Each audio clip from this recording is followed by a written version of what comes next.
It's going to take you, the people, to institute what you want. To educate the people everywhere what we want, what we design, what we need. To educate the people to the need for change. To educate the people to the basic political desires and needs of people as a whole. All right, hey, what's up? So, right now we're about to talk about this article on the Intercept. The gist of it is, there is an individual, there's multiple individuals, but there's one individual who has made hundreds of edits, literally hundreds of edits, to Kamala Harris's Wikipedia page as of late. And I haven't really seen this talked about anywhere, so I figured I'd talk about it because this is extremely ridiculous. So, Kamala Harris is widely seen as a frontrunner for a spot on the ticket with presumptive nominee Joe Biden. The most controversial elements of her Wikipedia page have been scrubbed by a single user.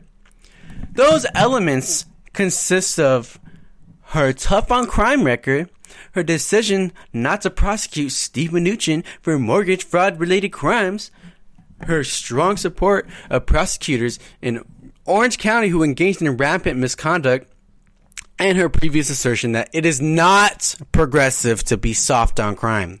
Not progressive.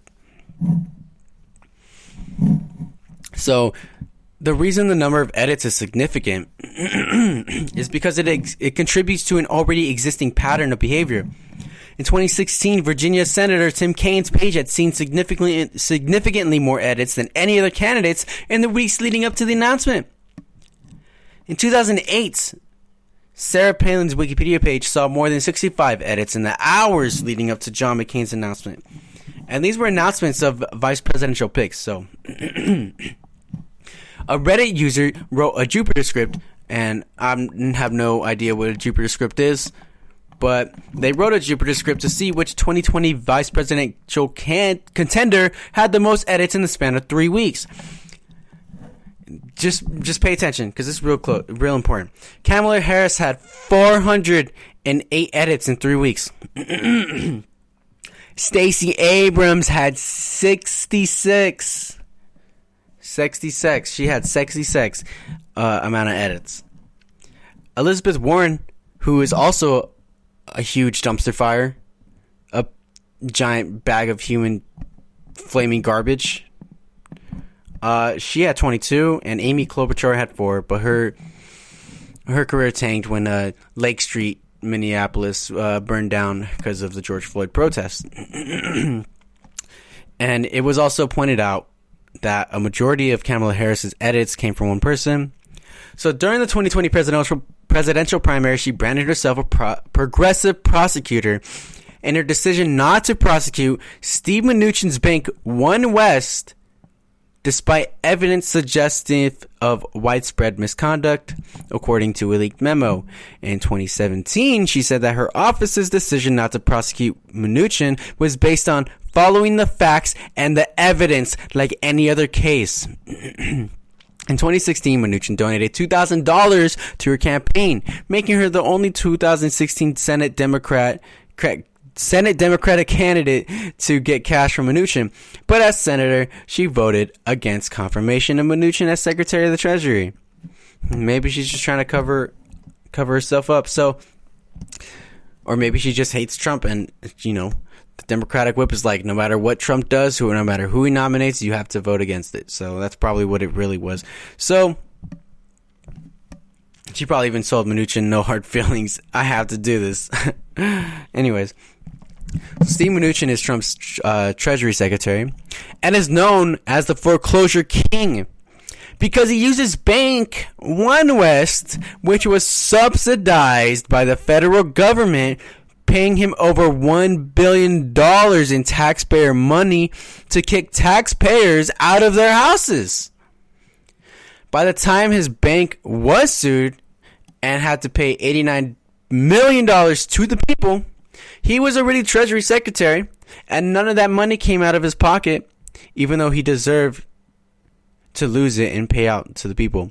So, it's ridiculous because he used his bank to do this evil act, and since now he's no longer affiliated with the bank, The bank is the one who has to make the payout, not the person responsible for operating the bank in such a manner at the time.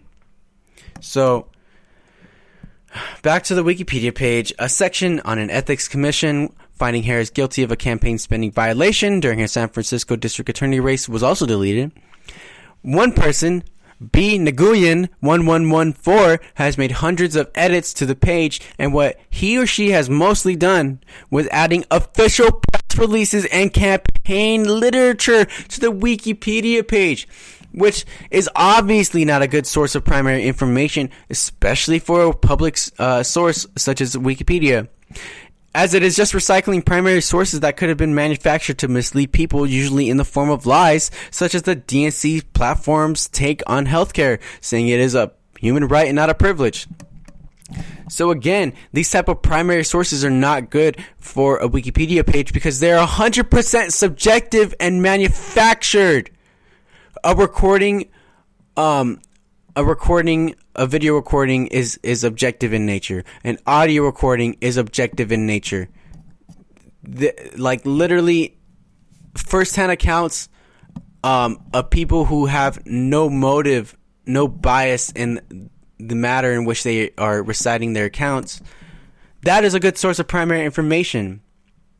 Reporting based off citing data, research, and statistics, and other sources of information.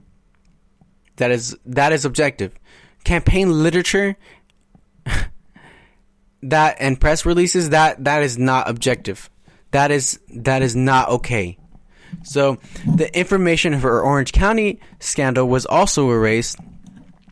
So Harris appealed the judge's order to take over the prosecution of a high-profile mass murder case and to eject all 250 prosecutors from the Orange County District Attorney's Office over allegations of misconduct by Republican DA Tony Rackauckus. Rackauckus was alleged to have illegally employed jailhouse informants and concealed evidence.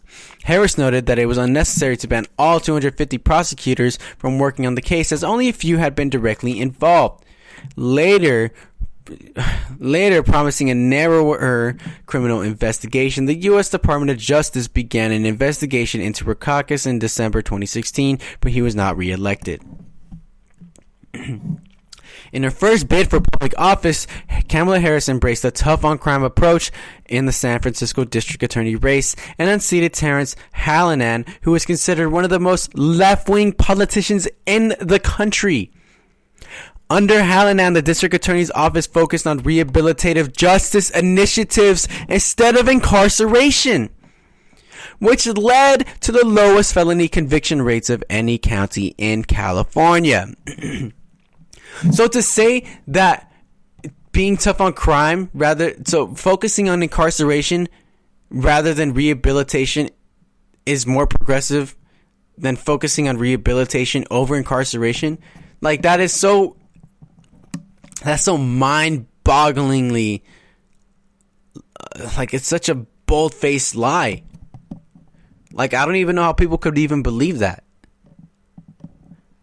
How could being tough on crime, which, led to higher incarceration rates, obviously, how could that be more progressive than lowering the incarceration rates in the crime record? How? It's because she made a campaign based on fear-mongering and self-hate, self-loathing, hating her own people. She's literally been tough on crime, but more specifically tough on crime on brown and black people. I just don't understand these Republican cucks and these privileged Democratic establishment loyalists saying systemic racism doesn't exist because there's no laws that are explicitly saying that they condone racism, or that there are no explicitly racist laws, and that the official position of the United States of America is anti-racism because we don't have racist laws anymore. Kamala Harris literally operates a section of the system, and if she operates it in a racist way, Therefore, that section of the system is racist. And if there are people who are operating that section of the system in multiple areas of the country, then and majority of them are racist, then the system is by definition systematically racist. Like, it's so goddamn annoying hearing these pieces of garbage saying systemic racism doesn't exist. Like, bro, the 13th Amendment legalizes slavery as punishment for a crime, and that just literally is a segue into giving the prison industrial complex the excuse they need to enslave people and have such a tight grip on the congressmen of our country. And it's just that in itself pushes systemic racism through lobbying and campaign donations and, you know, other various ways of influencing these politicians. That's by definition irrefutably an example of systemic racism. And I'm tired of these goddamn cucks saying systemic racism doesn't exist, because it is a bold-faced lie. So while campaigning in Mission District, Kamala Harris slammed Hallinan for failing to prosecute anti-war protesters for property destruction. It is not progressive to be soft on crime, she said. So anti-war protest, being pro-war means you condone essentially the dropping of bombs and murder of thousands, hundreds of thousands, millions of innocent civilians in other countries. Wars of aggression, which are also wars of aggression are war crimes, and pretty much all of America's wars right now are all wars of aggression. But, you know, America controls international judicial system, which is very loosely based, and it's only been used a small handful of times throughout world history. And they're on the National Security Council, so that, you know, they could just veto any action taken against them, and it's ridiculous. So it's dumb to equate property damage to wars of aggression and the war crimes and you know, the cost of these lives that are being lost in these countries, especially innocent lives. It's ridiculous. It's ridiculous to equate that to property damage. Just like it is ridiculous to equate property damage with, you know, the murder of black people by police and Mexican people, brown people, Latino people. It's ridiculous to equate that. This country is full of cucks, man. And I only use cucks because those Republican cucks use the word cuck, and I'm just going to use it against them because I don't like them, and they're trash human beings. That's what they are. So we're almost done. So in a paragraph about Kamala Harris announcing a new state law requiring law enforcement agencies to collect statistics on how many people are shot, seriously injured, or killed by police officers throughout the state, the user removed the following sentence. Kamala Harris was later criticized by criminal justice advocates for her measured approach. That's not explicitly a racist law, but it's an implicitly racist law because it allows for racism to flourish within the system, specifically the police aspect of the system. Why do you think it's called the judicial system? The judicial system has two parts: the prosecution and the people who basically arrest them and take them to the prosecutors, the judges. Like, it's the justice system consists of two major parts. Like, come on, the legal part and the police. Like, that is literally by definition systemic racism, implicit systemic racism. So this same person who made these hundreds of edits to her page also tried to edit the Bernie Bro Wikipedia page. He attempted to remove a paragraph explaining that although Senator Sanders' base skewed white in 2016, the Vermont senator actually had the most diverse base of any of the Democratic presidential candidates. it's clear that this person was literally just trying to be like, why would you vote for a white old Jewish man? He's white and old, just like all these other politicians. Vote for the woman who is also black.